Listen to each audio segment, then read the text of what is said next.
Good evening, students. Today I will start with the second chapter, Standard 9th ICSE, Motion in One Dimension. First we will study about scalars and vectors.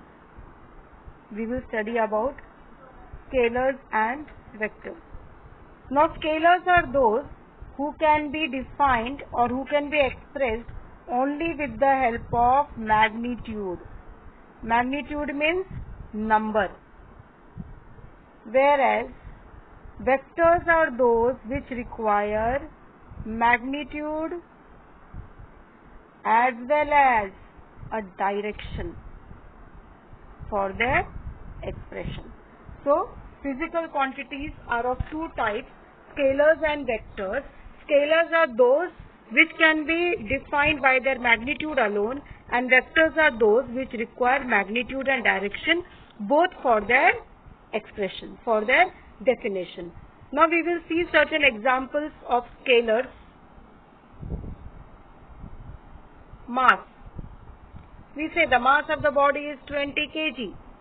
Now we don't have to say 20 kg in the east direction or in the west direction. Length. Length of the cloth is 5 meter. Okay. So this 20, this 5, these are known as magnitude.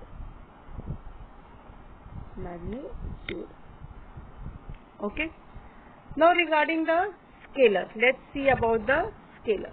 Vectors.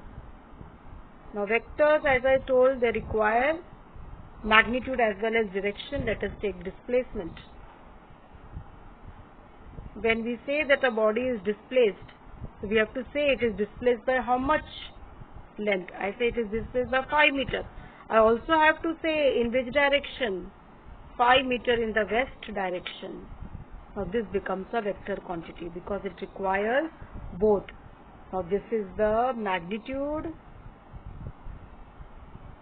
and this is the direction.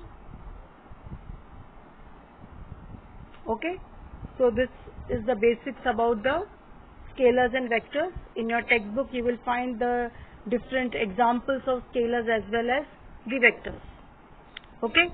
So scalar basically have got magnitude and the unit, and vectors have got the magnitude, the direction and the unit. All the three. Okay. Now vectors are having signs. They are represented by signs. Suppose F is one force, F1 is one force and F2 is another force.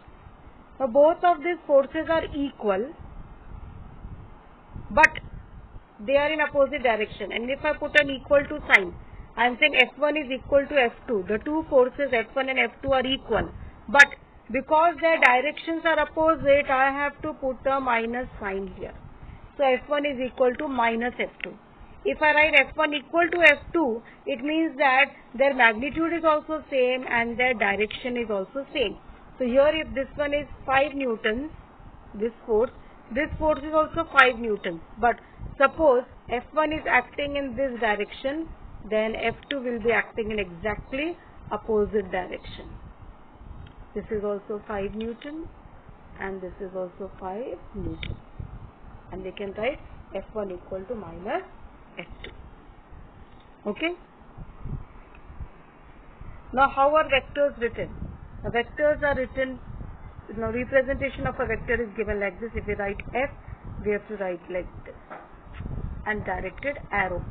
Now velocity is also a vector, so like this. Displacement is also a vector, so this also like this. So these arrows indicate vector representation. Vectors are represented like this by putting an arrow. Okay. Now next let us see what do you mean by two terminologies in motion. One is rest. What do you mean by rest and what do you mean by motion? Now, a body is said to be in rest if its position does not change. Its position does not change. Does not change with respect to the surroundings. With respect to surroundings.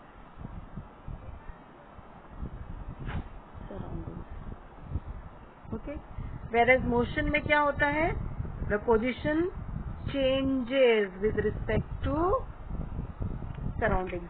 So when we will say either a body will be in rest or it will be in motion, it is said to be in rest if the position does not change with respect to the surrounding, and it is said to be in motion if the position changes with respect to the surrounding. We have studied that motion is a relative term. It is with respect to the surroundings. Now here I can give some example, right? You are sitting in a bus. Okay, this is a bus. And you are sitting over here, your people are sitting. Okay, and outside the bus there is a tree. Now this person sitting over here and this person sitting over here. Now he feels when the bus moves in this direction that the tree is moving behind. For him the tree is moving behind. Okay, and what about this particular boy sitting in front of him? The distance between these two will not change. So he will feel that he is stationary. But he will feel that the tree is moving behind. Actually what it is just the opposite. This boy's position is changing. Now he was here, he will be here along with the bus. The tree is where it is. But for this boy, the tree is moving behind and this boy is stationary. That is why we say that motion is a relative term. And to which what relative means, it depends on. Depends on what? Depends on the surroundings. Okay? If this bus stops, then the same tree will be stationary for him. Because the bus is moving, the tree is also moving for him. Clear? Now what do you mean by one-dimensional motion? One-dimensional motion. Now, suppose a body is moving along a straight line. This is known as one-dimensional motion. What do you mean by one-dimensional motion? Body moving along a straight line path. It can be like this. It can be like this. It can be like this also. So when the traveling is done in a straight line path, it is known as motion along the straight line. One-dimensional motion भी बोलते हैं इसको. It is also known as rectilinear motion. It is also known as rectilinear motion. Does motion along a straight line.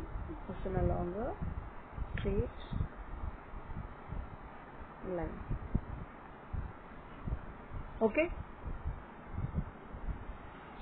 A car moves along a straight line. Stone which is falling down vertically, that is also along a straight line. These are all one-dimensional or rectilinear motion. Okay? Now next, suppose the body is moving on a plane along a curved path. Now its motion is two-dimensional, and if it moves in space, motion is three-dimensional. Now let us see what you mean by two-dimensional. Two-dimensional motion. If it is going on a curve like this. Okay, on curve. It is two-dimensional. And we also have three-dimensional. 3D motion. Now here it will be in space. Okay, if it is moves in space.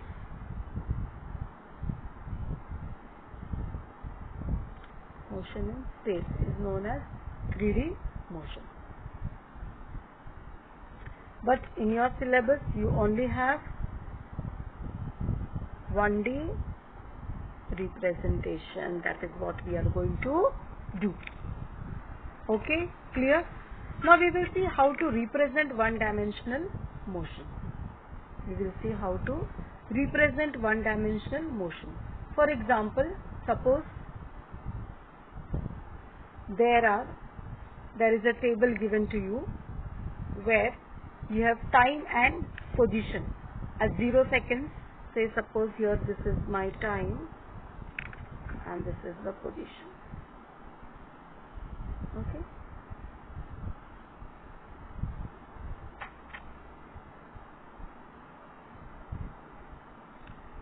And here we are having some values.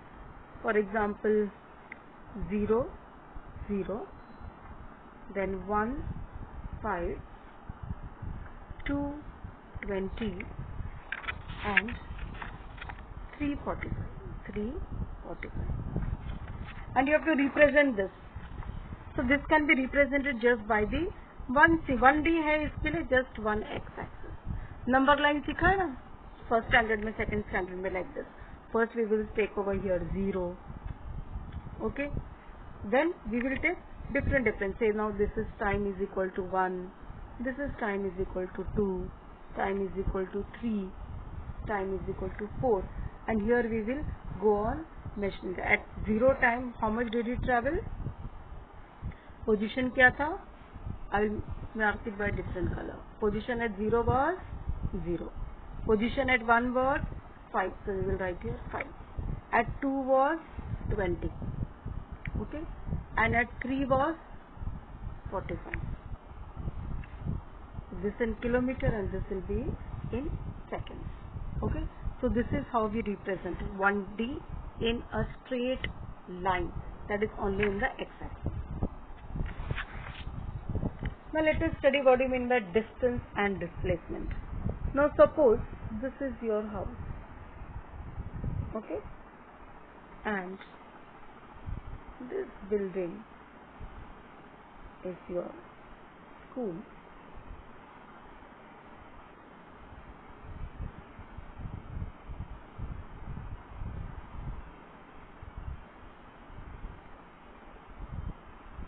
Okay, this is your school and this is your house. Now you have to, now here there are some mountains. Okay, there are some certain mountains over here. And here there is your friend's house. Here there is your friend's house. Then there is a market area where you have got all the foods and all being sold. Now how you go? Now you go to school every day like this. You come out here, you come here, then you go to your friend's house. Okay. Then from the behind you go, you take some fruits, and then like this you come like this, and then finally you enter your school. Okay. Now this what you are covering, that is known as distance. And maybe that now when we count how much you have walked, we come to know that this is around 2 kilometers. Now if we see what is your displacement, your displacement is actually just the straight line between your house and your school.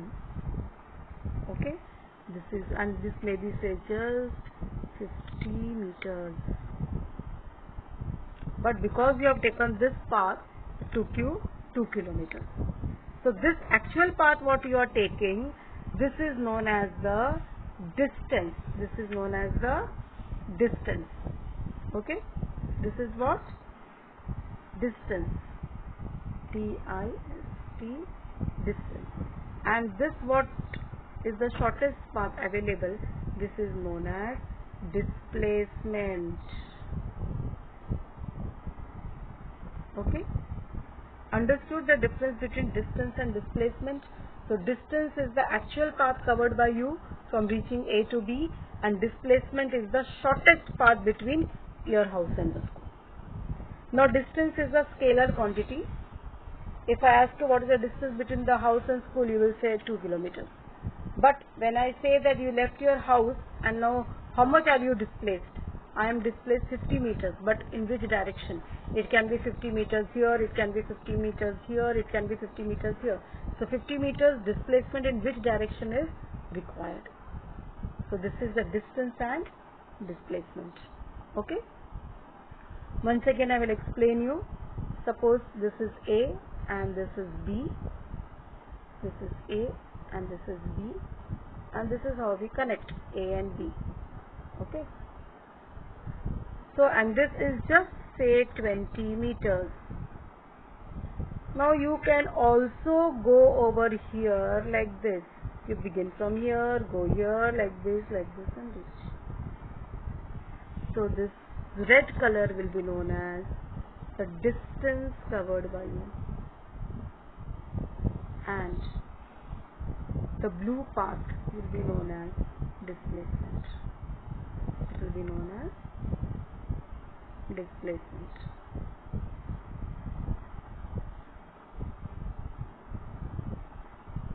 Okay. So understood the difference between the distance and displacement. Both the definitions are given in the textbook. You have to do it from the textbook.